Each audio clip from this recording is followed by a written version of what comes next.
Soy Gilberto Conde, profesor investigador del Centro de Estudios de Asia y África del Colegio de México.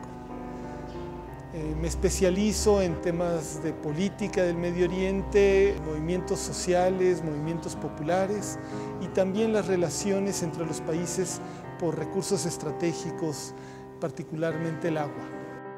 El Estado Islámico no es un Estado, es una organización político-militar que se llama Estado Islámico. Anteriormente ha tenido otros nombres, antes se llamaba Estado Islámico en Irak y los países de Damasco, y antes solamente Estado Islámico en Irak.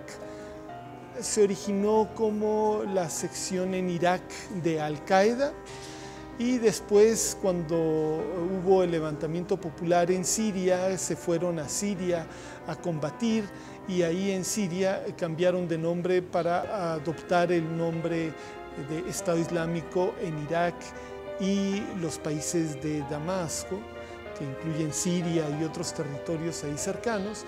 Y posteriormente, después de 2014, se cambian su nombre a Estado Islámico únicamente, ya que aspiran a convertirse ellos en un Estado con presencia territorial, con un líder político que sería Abu Bakr al-Baghdadi, considerado como el califa del Estado Islámico.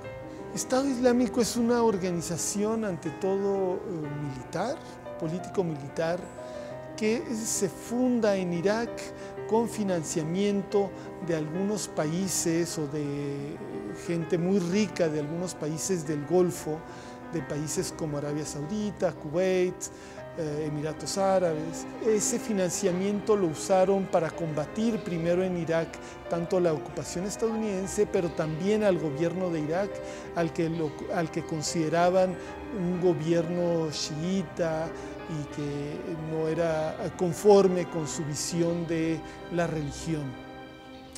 Después, cuando el Estado Islámico pierde fuerza, pero en 2012 va a Siria para constituir la sección en Siria de Al-Qaeda, y vuelve a recibir financiamiento de esos mismos países y de esos mismos intereses.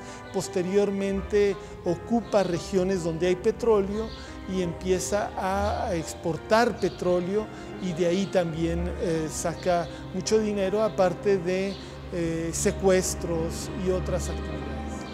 Turquía ha mantenido una posición ambigua frente a Estado Islámico. Para empezar, Estado Islámico fue una de tantas organizaciones que intervinieron en Siria, en la guerra civil siria, para supuestamente derrocar a Bashar al-Assad.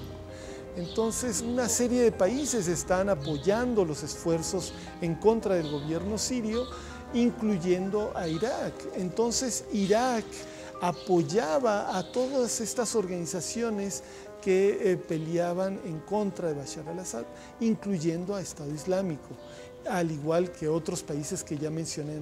Cuando Estados Unidos reconoce que Estado Islámico se convierte en un peligro, decide atacarlo y formar una coalición en contra de él, pero el gobierno turco no está totalmente de acuerdo con el de Estados Unidos en que la lucha se centre en contra de esta organización y otras organizaciones similares que son muy peligrosas, y considera que la lucha principal es contra el gobierno de Bashar al-Assad.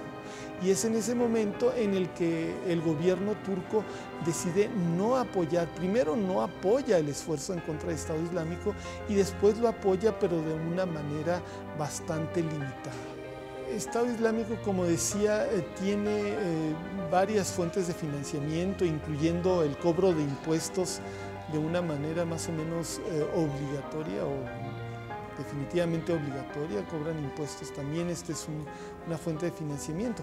Las fronteras tan amplias en las que se encuentra, por supuesto que también le permiten la exportación de petróleo, pero las autoridades, sobre todo de Turquía, tienen que estar en condiciones de detectar el tránsito de tantos camiones de petróleo que se usan para exportar el petróleo de los yacimientos que controlan o que han controlado los de Estado Islámico en un momento u otro. México tiene una postura muy general de apoyo a la coalición, pero no es, México no tiene una práctica, nunca ha tenido una práctica, o desde hace décadas, no ha tenido una práctica de enviar tropas al extranjero a combatir. Yo creo que eso tiene que ver con una tradición diplomática mexicana que tiene sentido.